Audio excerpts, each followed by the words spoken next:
Have you ever noticed that every time you go to the store, your dollar just doesn't stretch as far? Like, you go in thinking you're buying enough groceries for the week, and somehow it's gone in half the time. And yet somehow some people seem to barely notice this at all. They buy the same things, sometimes more, and yet they're not hurting. In fact, they might even be benefiting from the exact same rising prices that are crushing you. That's inflation.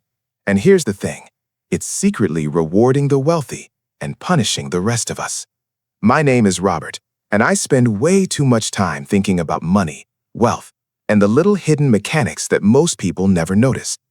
If you're someone who's constantly feeling like your paycheck disappears faster than it should, or like you're working harder but still not getting ahead, make sure to hit that subscribe button and give this video a thumbs up if this helps you out. Because today, we're going to break down the ugly truth about inflation and how it's quietly widening the gap between the rich and everyone else. Challenge the assumption. Okay, let's start with something that most people get totally wrong. A lot of folks think inflation is this neutral force, like it's some kind of natural law that just chips away at everyone's money equally. Like, oh, prices are going up. Everyone loses a little. That's life. But here's the thing. That's not even close to the truth. Inflation does not hurt everyone equally. In fact, it often rewards some people while punishing others, and the difference is staggering once you really start to unpack it. Here's what most people don't realize. Inflation is not just a number on a chart or a line in the news. It's a tool, and the wealthy have figured out how to wield it, while most of the rest of us are caught flat-footed. Let me break it down with an example you can see in real life. Imagine you've got $10,000 sitting in a plain old savings account. Safe, right? No risk, easy access. Now, inflation comes along at a rate of 5% per year, which, by the way, is very realistic given what we've seen over the last couple of years, according to the U.S. Bureau of Labor Statistics. After 1 year, that $10,000 doesn't buy what it did before. It's effectively worth $9,500 in real purchasing power. That's $500 lost without touching a dime. And here's the kicker.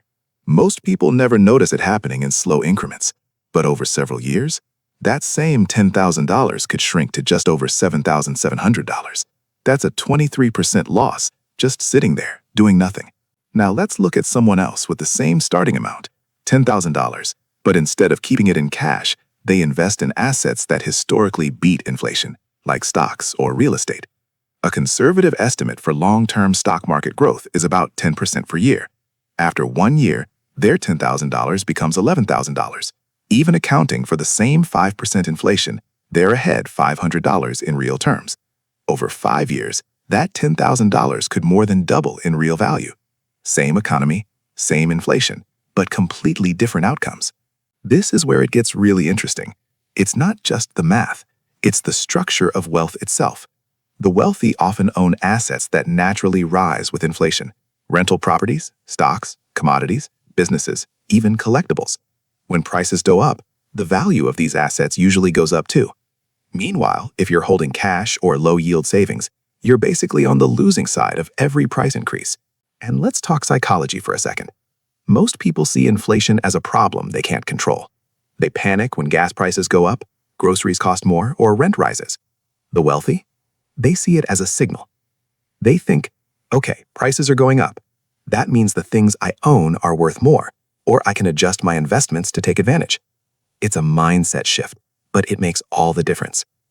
So when you hear that inflation is just a universal force, take it with a grain of salt. The reality is far more nuanced. The wealthy use inflation as a tool to grow their wealth, while the rest of us often just watch our money slowly shrink. And the more you understand this, the sooner you can start positioning yourself on the winning side of that equation. The math of inflation. All right, let's really break this down with some simple math, because most people underestimate how powerful inflation is and how sneaky it can be. Say you have $10,000 sitting in a standard savings account. Nothing fancy, just a safe, boring account. Now, let's assume a conservative inflation rate of 5%, which, by the way, is actually pretty realistic if you look at the U.S. Bureau of Labor Statistics over the past few years. Here's what that actually means. After 1 year, the $10,000 you thought was safe in your bank account can only buy about $9,500 worth of goods and services. In other words, you lost $500 in purchasing power just by keeping your money in cash. And that's not a hypothetical, abstract number. Think about your groceries, your rent, your utility bills. Have you noticed them creeping up over the past year? That's inflation eating at your money, quietly, every day. Now, here's where it gets interesting, and where most people miss the point entirely. That $500 loss isn't a one-time thing. Inflation compounds, meaning it builds on itself year after year. Let's say you left that $10,000 untouched for 5 years at a steady 5% inflation rate. Using the math, your $10,000 is now worth only about $7,734 in today's dollars. That's over a 22% loss in purchasing power, all because you kept it sitting in cash. Think about that. You didn't spend it, you didn't gamble it, you didn't even touch it, but the money shrinks anyway. That's the silent killer that most people completely ignore. Now, let's flip the scenario. Someone else, let's call her Lisa, takes that same $10,000 and invests it in a diversified stock portfolio. Let's use the S&P 500 for simplicity, which has historically returned around 10% per year on average. Even after accounting for the same 5% inflation, her money actually grows. After 1 year, that $10,000 grows to $11,000 nominally, which translates to about $10,500 in real purchasing power. So while you just lost $500 sitting in your bank, Lisa made $500. That's a $1,000 swing between doing nothing and making a strategic move. And it gets even crazier over time. If both of you kept your strategies for 5 years, your $10,000 in cash shrinks to about $7,734. Lisa's $10,000 invested grows to roughly $16,105 nominally, or about $12,931 after adjusting for inflation. Same starting point, same economy, same inflation. 2 completely different outcomes, all because one person positioned their money to grow with inflation instead of being slowly eaten alive by it. Here's another layer most people don't think about. It's not just the amount of money that grows, it's the rate at which assets appreciate versus prices. Wealthy individuals often hold assets like real estate, businesses, or even collectibles that not only keep up with inflation, but often outpace it. Imagine a $500,000 property. If inflation rises 5%, the property might now be worth $525,000, and the rent you can charge may increase proportionally. That's $25,000 in nominal value added without you doing anything extra, just because the general price level went up. Meanwhile, someone renting that property sees their expenses rise, but their income stays the same. The rich benefit from rising prices, the poor get squeezed. And this isn't just theory, it's psychology too. People holding cash feel safe, but that safety is deceptive. It's a psychological trap, because our brains perceive cash as secure and predictable. We think, I'm not losing money, it's safe in the bank. But inflation undermines that sense of security slowly, invisibly. On the flip side, investing can feel risky, scary even. But the reality is that that fear often costs people more than inflation ever could. So when you hear people say, inflation affects everyone equally, that's not just misleading, it's completely wrong. It does affect everyone, yes, but the outcomes are wildly different depending on whether your money is positioned to grow or simply sitting in a bank account. The math is simple, but the consequences are huge. Doing nothing is a loss, while strategic investing is a gain. And that's exactly why the wealthy consistently get richer, even as everyone else feels like their money is vanishing. Now here's the part most people miss.